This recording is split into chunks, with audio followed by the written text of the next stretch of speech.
നമസ്കാരം. Tarot insight journey എന്ന YouTube ചാനലിലേക്ക് എല്ലാവർക്കും സ്വാഗതം.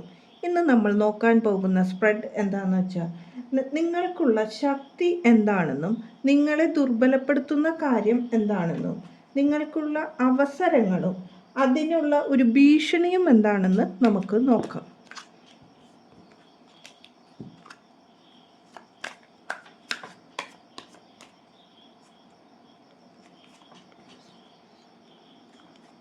വീക്ക്നെസ്, ഓപ്പർച്യൂണിറ്റി, ത്രെട്ട് രണ്ട് കാർഡുകളാണ് വന്നിരിക്കുന്നത്.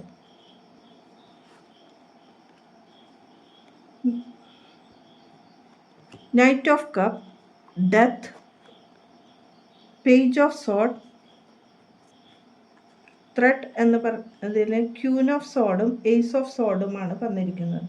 ഇവിടെ നൈറ്റ് ഓഫ് കപ്പ് എന്ന കാർഡ് പറയുന്നത് നിങ്ങൾക്ക് സൂക്ഷ്മവും ആദർശപരവുമായ ചില കാര്യങ്ങൾ ചെയ്യണമെന്നുള്ളത് ഉണ്ട് എന്ന് പറയുന്നു. അതിനുള്ള ഒരു ശക്തി നിങ്ങൾക്കുണ്ട്. കൂടാതെ നിങ്ങൾ വളരെ സെൻസിറ്റീവായ ഒരു വ്യക്തിയാണ് എന്നും കാണുന്നു.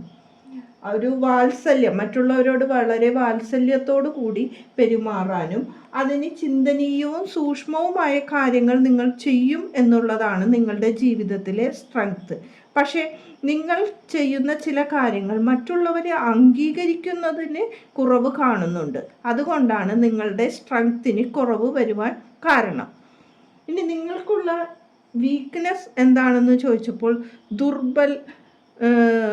ദുർബലപ്പെടുത്തുന്ന കാര്യം നിങ്ങൾക്ക് ഡെത്ത് എന്നാണ് പറയുന്നത്.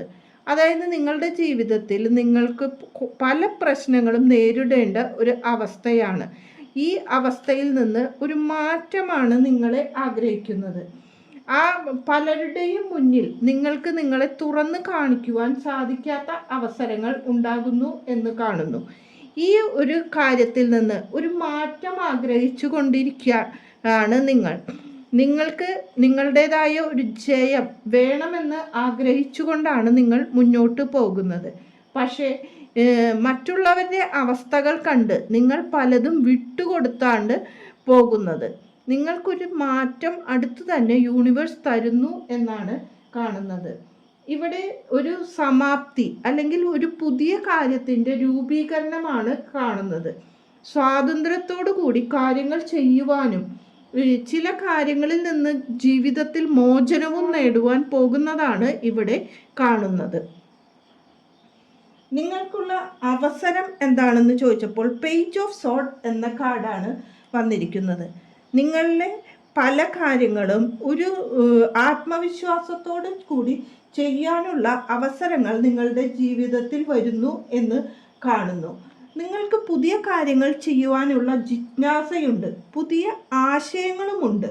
പക്ഷേ നിങ്ങൾ വളരെ ആവേശഭരിതനായ ഒരു വ്യക്തിയാണെങ്കിൽ പോലും ചില കാര്യങ്ങളിൽ ഒരു ശിശുതുല്യൻ എന്ന് പറഞ്ഞാൽ നിങ്ങൾക്ക് പല കാര്യങ്ങളിലും നമ്മുടേതായ പക്വതയോടുകൂടി പെരുമാറുവാൻ സാധിക്കാത്ത അവസരങ്ങൾ നിങ്ങൾ ജീവിതത്തിൽ വരുന്നു. നിങ്ങൾക്ക് ഒരു കാറ്റ് വന്നാൽ അതിനെ കീറിമുറിച്ച് മുന്നോട്ട് പോകുവാൻ, അല്ലെങ്കിൽ എന്തു പ്രശ്നമുണ്ടെങ്കിലും അതിനെ വെട്ടി തടഞ്ഞുകൊണ്ട് മുന്നോട്ട് പോകുവാനുള്ള ശക്തിയുണ്ടെങ്കിൽ പോലും നിങ്ങൾക്ക് പല അവസരങ്ങളിലും അത് നഷ്ടപ്പെട്ടു പോകുന്നതാണ് കാണുന്നത്. കാരണം നിങ്ങൾ വേണ്ട അവസരങ്ങൾ ഉപയോഗിച്ചു കൊണ്ടല്ല മുന്നോട്ട് പോകുന്നത്. പല സ്ഥലത്തും നിങ്ങളുടെ ശരിയായ ചിന്തയില്ലാത്തത് കൊണ്ടാണ് നിങ്ങളുടെ അവസരങ്ങൾ നഷ്ടപ്പെടുന്നത് എന്ന് കാണാം. നിങ്ങൾക്ക് ഭീഷണിയായുള്ള കാര്യം എന്താണെന്ന് ചോദിച്ചപ്പോൾ നിങ്ങൾ വളരെ തിരിച്ചറിവുള്ള വ്യക്തിയും സ്വാതന്ത്ര്യം ആഗ്രഹിക്കുന്ന വ്യക്തിയും ആണ് എന്ന് കാണുന്നു. കഠിനമായ പല കാര്യങ്ങൾക്കും നിങ്ങൾക്ക് മുന്നേറണമെന്ന് ഉണ്ട്. ജീവിതത്തിലെ പല കാഠിന്യവും അനുഭവിച്ചു കൊണ്ടിരിക്കുന്ന വ്യക്തിയാണ്. പുതിയ അവസരങ്ങൾ നിങ്ങളുടെ മുന്നിൽ യഥാർത്ഥ തീരുമാനത്തോടു കൂടി പോകുവാൻ സാധിക്കാത്തതാണ് നിങ്ങളുടെ ഭീഷണി. അതിനുവേണ്ടി ഒരു പുതിയ തുടക്കം ആഗ്രഹിക്കുകയാണ് നിങ്ങൾ ചെയ്യേണ്ടത്.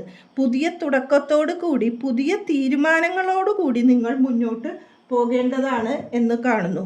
അതിനുള്ള ശക്തിയും ബുദ്ധിയും നിങ്ങൾക്കുണ്ട് എന്നതാണ് കാണുന്നത്. നിങ്ങളുടെ മാനസിക ശക്തി വളരെ അധികമാണ്. അതിന് പല അവസരങ്ങളെയും നിങ്ങൾക്ക് മുന്നോട്ട് വിഷമങ്ങളിൽ നിന്ന് ഉയർത്തെഴുന്നേറ്റ് വരുവാനുള്ള ഒരു കഴിവുണ്ട് എന്ന് കാണുന്നു. അതൊരു മാനസിക ശക്തി തന്നെയാണ്.